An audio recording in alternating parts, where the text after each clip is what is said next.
Hello, my name is Eric Zhu, and welcome to the third episode of the What You Don't Know About China series.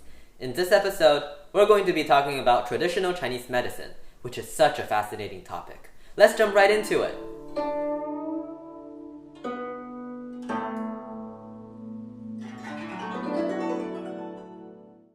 Traditional Chinese medicine, or Zhongyi, is a very popular branch of medicinal science in China. While it may be called pseudoscientific in the Western Hemisphere, I personally think it is pretty accurate based on my research and my experience. While it is most famous for its medicinal herbs and acupunctural practices, TCM also includes cupping therapy, Tuina, which is Chinese massage, and Qigong, which is a form of internal martial arts that manipulates qi within your body to help promote and heal your internal health. The main principles of traditional Chinese medicine are based on two books, Huangdi Neijing and Ben Cao Gang Mu. The direct translation of these two books is Yellow Emperor's Classic of Internal Medicine and Compendium of Materia Medica. These two books are extremely famous in the Sinosphere and are referenced a lot, even in modern Chinese medicine. The concept of yin and yang is a belief in Taoism about dualism, in which two contrasting forces are interconnected, that is, one cannot exist without the other. A person is considered to be in good physical and mental health when there's a balance of yin and yang in the body. Yet, due to the principles of dualism, both are in constant fluctuation, and therefore it is believed that illness arises when there's an imbalance in the functional entities. Another philosophical viewpoint within traditional Chinese medicine relates to the concept of qi. It is believed that while human organs are separate anatomical structures, they also have interconnected functions that regulate the life force, qi, within the body. Qi is a significant idea in Chinese medicine. Considered to be the life force or energy flow of the body, it goes through channels of the body called jingluo or meridians. Qi can come from the food you eat and the air you breathe, and some people in traditional Chinese medicine also believe that some parts of the qi can come from your heritage. Among the zangfu, there are the yin organs, the zang organs that help store the five fundamental substances. Then there are the six yang organs. The fu organs are in charge of removing waste from the body, as well as balancing the yin energy from the zang organs in order to form the zangfu balance. These organs and the balance between them directly correlate to the five natural elements in China, Wu Xing. Wu Xing is the philosophical concept that describes the cyclical relationship in nature between metal, water, wood, fire, and earth in that specific order. Each of these elements represent different things, just like the organs in yin and yang. Now that you've learned about qi, yin-yang, and the five elements, let's talk about some influential doctors who shaped the field of traditional Chinese medicine. One of the most famous and influential traditional Chinese medicine doctors was a man named Bian Que. Bian Que was not only known for his extraordinary rate of success on patients, but also for his modesty, generosity, and responsibility. He was responsible for developing a revolutionary procedural process of diagnosis. His process was characterized by four main principles: look, listen, question, and feel the pulse. Bian Que lived up to 91 years old, which is so incredible, considering that he lived 3,000 years ago. Another influential doctor was a man called Hua Tuo. He was born during the Three Kingdom era and went to a lot of different places to heal people. Although he was not the first person to use anesthetics, he was definitely famous for it for his mixture of alcohol and an herbal medicine called Ma Fei San. In a story about Hua Tuo, a famous Chinese warrior called Guan Yu was hit by a poison arrow in his right arm. He went to Dr. Hua Tuo in order to seek medical help, and when offered anesthetics to numb his arm, Guan Yu refused. This story showcases the inner strength of Guan Yu, which is a characteristic that is praised by many people. Now, let's listen to a passionate traditional Chinese medicine practitioner and see her point of view on the subject of traditional Chinese medicine.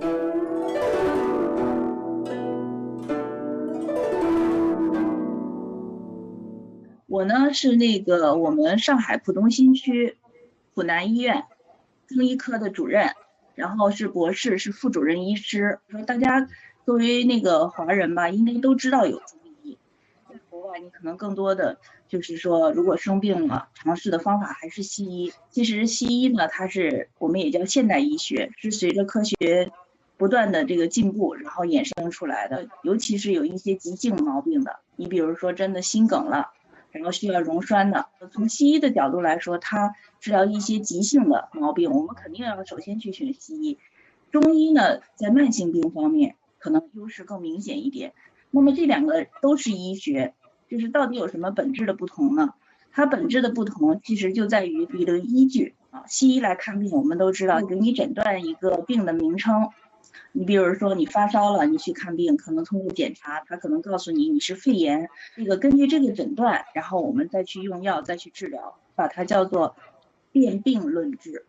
而中医呢，它和西医最大的不同呢，我们中医叫做辨证论治，但是我们呢是把你辨别到一个就是一个症，就是你有可能你是肺炎，然后是属于热症，那它可能是便秘，它也属于热症，然后我们辨起来之后，他们都是属于热症，然后就用这种清热的方法，但是呢，它的病不一定一样。我们主要是通过它整个一个就是气血阴阳和寒热虚实这样一个大的这种症去确定我们的用药方法。另外呢，就是说我们中医看的是一个整体。就是说西医的话，我们经常形容就是头痛医头，脚痛医脚。比如说你疼痛，那我马上给你吃一粒止痛药。那如果你比如说失眠的，现在都知道大家失眠，然后直接给你吃安眠药。但是呢，其实你如果一旦不吃这个药，可能你马上就睡不着。中医呢，它是有一个整体观念，就是他认为你比如说你不管是这个头痛也好，或者说失眠也好，或者其他任何一个情况也好，他并不认为就是说你只是仅仅简单的一个头痛或者失眠的症状，他会考虑你全身的情况。比如说你这种头痛是不是因为肝阳上亢了，或者是不是因为那个受风以后风邪外袭，就是辨出你这个症以后呢，我们再去从全身的那个去调理。所以来看中医的人呢，常常就会发生这样一种情况，就是说比如说他是来看那个胸闷的，然后他没有跟你说他有其他的不太好的地方，但是他看胸闷看着看着他会发现呢，他可能睡觉变好了，或者是他以前便秘，他同时那个大便变好了。年纪轻的时候呢，因为大家身体都很好，可能也不太需要吧。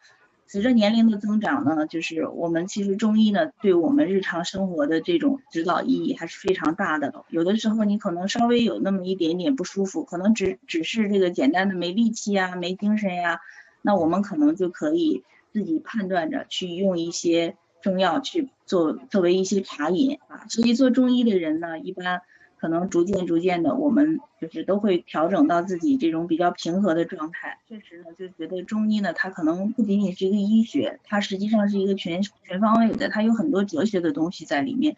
其实对个人修养呢，还是有很大的那个影响的，对自己的就是个人的生活呀、工作呀，实际上都是有很大帮助作用的。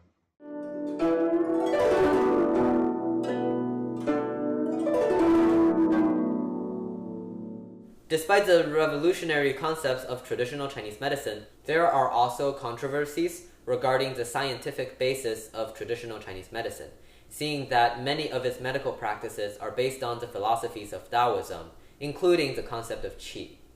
Currently, traditional Chinese medicine is heavily integrated into China's modern medical practices. But a lot of people still do not support this branch of medical practice due to its lack of scientific basis.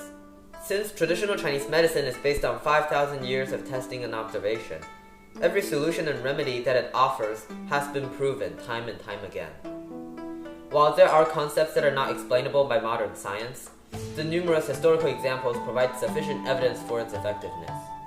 One example of the positive implications of traditional Chinese medicine is the content of the recent Nobel Prize winner, Tu Youyou. Through her research of traditional Chinese medicine, she was able to extract a substance called artemisinin from a Chinese herbal medicine called the wormwood plant that was used to cure fever.